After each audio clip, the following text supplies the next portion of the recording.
नमस्कार, ज्ञानदीप अकॅडमीमध्ये तुमच्या सर्वांचं स्वागत. मी सुप्रिया देशमुख आणि आज आपण एक खूप इंटरेस्टिंग प्रश्नावरती चर्चा करणार आहोत. प्रश्न हा इंटरेस्टिंग कशामुळे आहे तर हा आपल्याला आपल्या दररोजच्या आयुष्यामध्ये प्रत्येक मिनिटाला भेडसावणारा प्रश्न आहे. म्हणजे आपण ज्याला क्रायसिस ऑफ कन्सायन्स असं म्हणतो.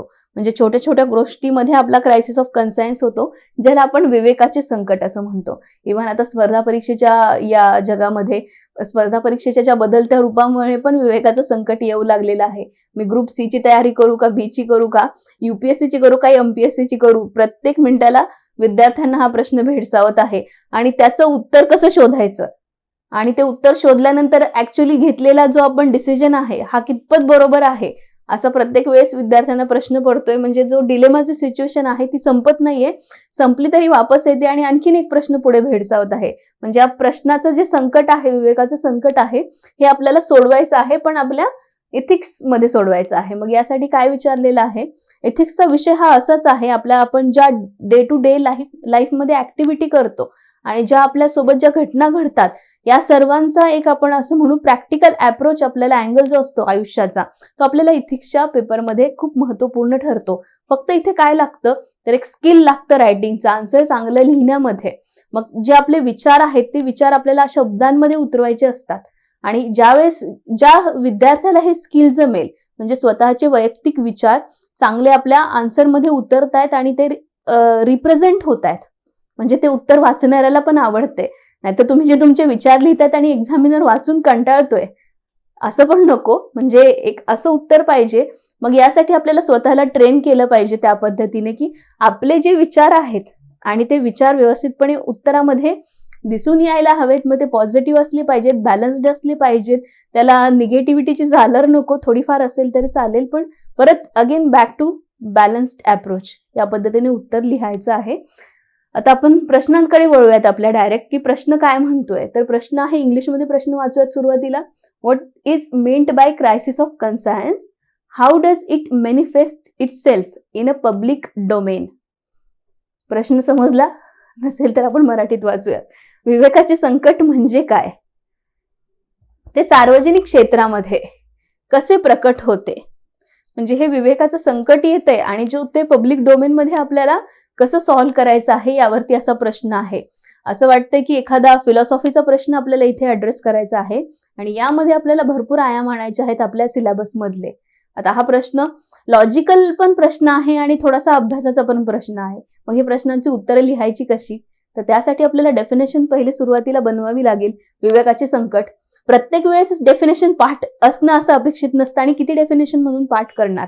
म्हणजे एक स्वतःचं लॉजिक जर डेव्हलप केलं एखाद्या कॉन्सेप्टवरती तर त्या लॉजिकच्या बेसिसवरती स्वतः डेफिनेशन आपण तयार करू शकतो, पण त्या अगदी भेग नसायला हव्यात, त्या आपल्या आन्सरशी किंवा त्या संकल्पनेशी धरूनच असायला हव्यात. तर या पद्धतीने आपण आता विवेकाचं संकट, क्रायसिस ऑफ कन्सायन्स कशाला म्हणतात ते आपण डिस्कशन करूयात. आपल्या इंट्रोडक्शन मध्ये आपल्या उत्तराच्या सुरुवातीला विवेकाचे संकट म्हणजे काय या संकल्पनेवरती आपल्याला चर्चा करायची आहे. सुरुवातीला विवेक म्हणजे काय माहित असायला पाहिजे. विवेक म्हणजे एखाद्या व्यक्तीचं नाव नव्हे. विवेक म्हणजे आपण कन्सायन्स म्हणतो, एक विचार म्हणतो, आणि याचं या वैचारिक संकट असतं ते कसं येतं तर विवेकाचे संकट ही अशी परिस्थिती असते जेव्हा लोक योग्य आणि अयोग्य याच्यात गोंधळलेले असतात. कशात गोंधळलेले असतात लोक गोंधळलेले असतात काय योग्य आहे आणि काय अयोग्य आहे यामध्ये. जर व्यक्तीला व्यवस्थितपणे निर्णय घेता येत नसेल तर गोंधळ उडतो, इथिकल डिलेमा निर्माण होतो आणि याच वेळेस असा गोंधळ उडतो. लोक सहसा त्यांच्या कृतीबद्दल काळजी करतात आणि ज्या अशा परिस्थितीमध्ये अन्यायकारक किंवा नैतिक दृष्ट्या चुकीच्या गोष्टी ज्या असतात त्या घडतात आणि हे आता जे खोलवर रुजलेलं नैतिकता आहे त्या तत्वांमुळे होतं. म्हणजे ज्यामध्ये आत्ममूल्यांकन आणि आत्मनिरीक्षण समाविष्ट आहे. म्हणजे पुढे स्वतःच्या न्याय करण्याची ही भावना जी आहे ती पश्चाताप आणि इतर भावनिक गोष्टींना कारणीभूत तर ठरत नाहीये का. ज्यावेळेस असा विचार मनामध्ये येतो त्यावेळेस नक्कीच विवेकाचा संकट ओढवतं. म्हणजे एक योग्य निर्णय घेऊ न शकणे आणि योग्य निर्णय घेताना येणाऱ्या अडचणी यामध्ये जर गोंधळ होऊ लागला तर विवेकाचं संकट येतं. या पद्धतीने आपण सुरुवात करू शकतो. म्हणजे अनेक तात्विक, धार्मिक, जे दर्शनशास्त्रामध्ये होऊन गेले, म्हणजे दार्शनिक होऊन गेले, त्यांच्या ज्या संकल्पना आहेत त्यांनी संकटाची व्याख्या दिलेली आहे. यामध्ये आपण जर पैलू पाहिले या व्याख्येचे, तर प्रथमतः असं आपण म्हणू शकतो की विवेक ही काही अधोलिखित मूल्य आहेत, म्हणजे विवेकाची काही अधोलिखित मूल्य आहेत आणि ती नैतिक तत्वे आहेत. या तत्वामध्ये काय होतं, तर या तत्वामध्ये जो परिस्थितीनुसार एक आत्मविश्वास निर्माण होतो आणि हा आत्मविश्वास जो समाविष्ट झालेला आहे एखाद्या व्यक्तीमध्ये, बिल्ड झालेला आहे, तो त्याला पुढे जाऊन विवेकाचा अर्थ तयार करायला मदत करतो आणि एखाद्या व्यक्तीचं नैतिक आत्मविश्वास जो आहे तोच त्याला त्या समाजामध्ये व्यवस्थितपणे विवेकाकडे घेऊन जातो. म्हणजे दुसऱ्याच्या पैलूनुसार, दुसऱ्याच्या सत्सद विवेक बुद्धीने न वागता स्वतः व्यवस्थितपणे प्रत्येक परिस्थितीवरती विचार करून एक निर्णय घेण्याची क्षमता जो व्यक्ती डेव्हलप करतो, त्याला नक्कीच हे विवेकाचं संकट सहजपणे तो दूर लोटू शकतो. या पद्धतीने आपण लिहू शकतो इंट्रोडक्शन मध्ये. तर आता आपण या पद्धतीने इंट्रोडक्शन केल्यानंतर आपल्या मूळ बॉडीकडे येऊयात, मेन आन्सरकडे येऊयात. यामध्ये आपण काय लिहू शकतो, तर बरोबर आणि चुकीची निवड करताना कोणत्या गोष्टीची काळजी घ्यायला हवी. नक्कीच बरोबर काय आहे आपल्यासाठी आणि चूक काय आहे हे माहीत असायला हवं. म्हणजे आपण जर आपल्या डे टू डे लाईफचं उदाहरण पाहिलं, यामध्ये आपल्याला बऱ्याच वेळा असं म्हणूयात की आईस्क्रीम खायची का नाही. म्हणजे असा पण एक छोटासा आपल्याला आपला क्रायसिस ऑफ कन्सायन्स होऊ शकतो की जर मी आईस्क्रीम खाल्ली तर सर्दी होऊ शकते का, किंवा विनाकारण कॅलरीज माझ्यामध्ये जातील का. आणि दुसरा एक मन म्हणतं की ठीक आहे, एक आईस्क्रीमने काही फरक पडत नाही. अशा छोट्या छोट्या गोष्टींवरती पण आपण निर्णय आपल्या द्विधा मनस्थिती होऊ शकते. पण या आपल्या पर्सनल लाईफच्या गोष्टी झाल्या.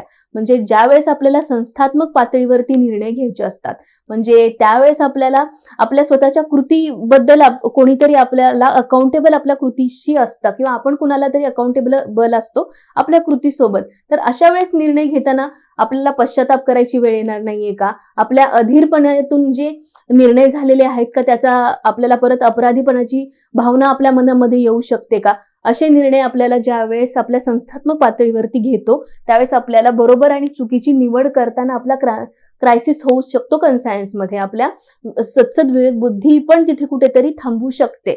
मग अशा वेळी विवेकाची जी आपली संकटाची व्याख्या आहे यामध्ये आपण आत्मविश्वासावरती भर देतो. म्हणजे स्वतःचा एक आत्मविश्वास असतो, तर या आत्मविश्वासाला जर जोड मिळाली, तर आत्मविश्वासाला कशाची जोड हवी, तर आत्मविश्वासाला सत्सद विवेक बुद्धीची जोड हवी आहे.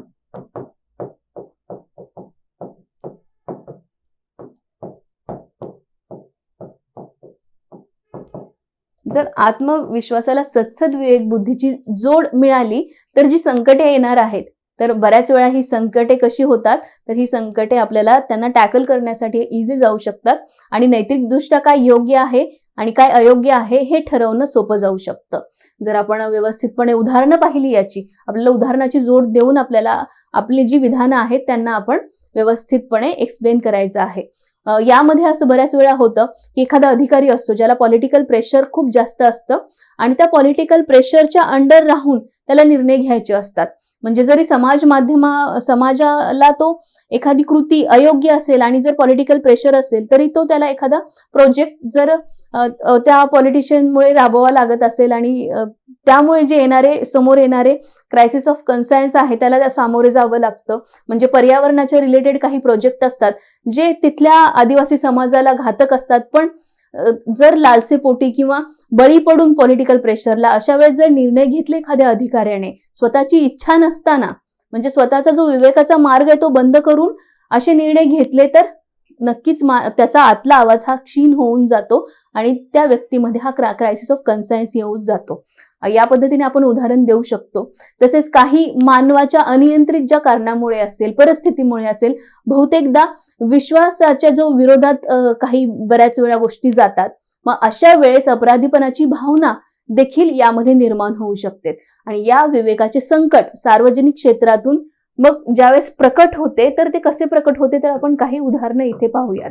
तर यामध्ये सर्वात महत्वाचं आत्ताच एक आपण उदाहरण डिस्कस केलं. दुसरं उदाहरण आपण यामध्ये डिस्कस करूयात. यामध्ये एखादा डॉक्टर असतो ज्याला त्याच्या नैतिक तत्वाच्या विरोधात जाऊन काही वैद्यकीय प्रक्रिया करण्यास सांगितले जाते, जसे की गर्भपात करणे असेल, आणि गर्भपात करणे ही गोष्ट त्याच्या वैद्यकीय तत्वांच्या विरोधात असेल तरी त्याला ती करावी लागते, आणि त्यावेळेस कुठेतरी ती करण्याच्या आधी त्याचा क्रायसिस ऑफ कन्सायन्स होऊन जातो.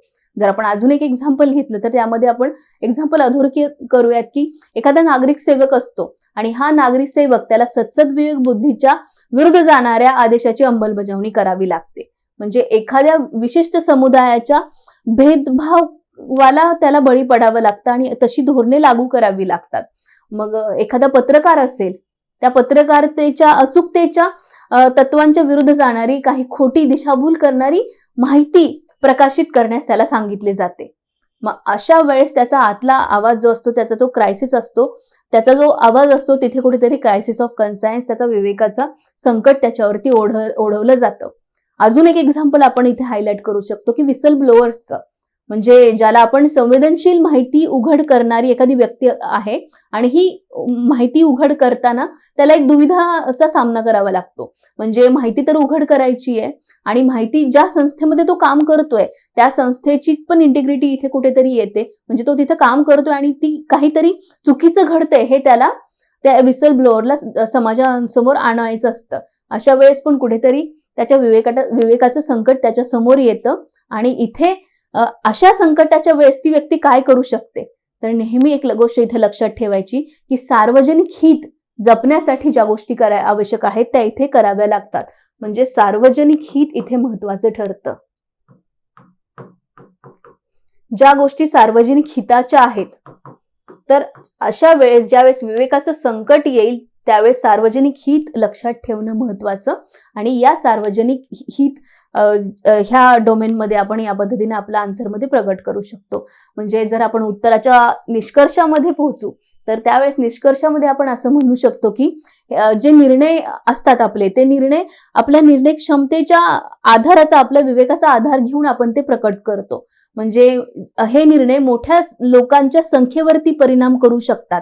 आणि ज्यावेळेस आपण समाजाचा विचार करतो तर समाजाचा विचार करताना कोणत्याही मंत्रिपदाच्या प्रभावाखाली, दबावाखाली न जाता किंवा एखाद्या गोष्टीला, एखाद्या पैशाला किंवा एखाद्या मोहाच्या बळी न जाता निर्णय घेणे आणि समाजाभिमुख निर्णय असणे हेच नैतिकतेला धरून आहे. म्हणजे नैतिकता आणि कायदा यांच्या भांडणातून प्रगट होणारे गोष्टी आणि त्यामध्ये नैतिकतेला महत्व देणे, कायद्याला धरून राहणे, म्हणजे कायदा सुव्यवस्था राखण्यासाठी गोष्टी आणि येणाऱ्या परिस्थितीचा विचार करणे आणि त्यातून त्या समाजाला बाहेर काढणे. जर उदाहरण पाहिलं आपण तर ट्रान्सजेंडर असतील, उपेक्षित लोक असतील, जे रोजगारांच्या संधी ज्यांना हव्या आहेत त्यांना रोजगारांच्या संधी देताना दुजाभाव न करणे आणि त्यांना एक सन्मानाचे सुरक्षित जीवन देणे, हे आपण या गोष्टींमध्ये लिहू शकतो. तसेच निष्कर्षामध्ये आपण आणखीन एक चांगल्या गोष्टी आपण निष्कर्ष कन्क्लूड करू शकतो. यामध्ये जर सार्वजनिक हित पाहिलं तर सार्वजनिक हित हे सर्वात महत्वाचं असतं. म्हणजे जनसामान्य जीवन आहे, यामध्ये जनसामान्यांबद्दल निर्णय घेताना जर तुमच्याकडे एखादी ऑथॉरिटी असेल तर अशा वेळेस तुम्हाला एक गुरुकिल्ली आपण म्हणूया तिथे क्रायसिस ऑफ कन्सायन्स मध्ये वापरू शकतो आपण.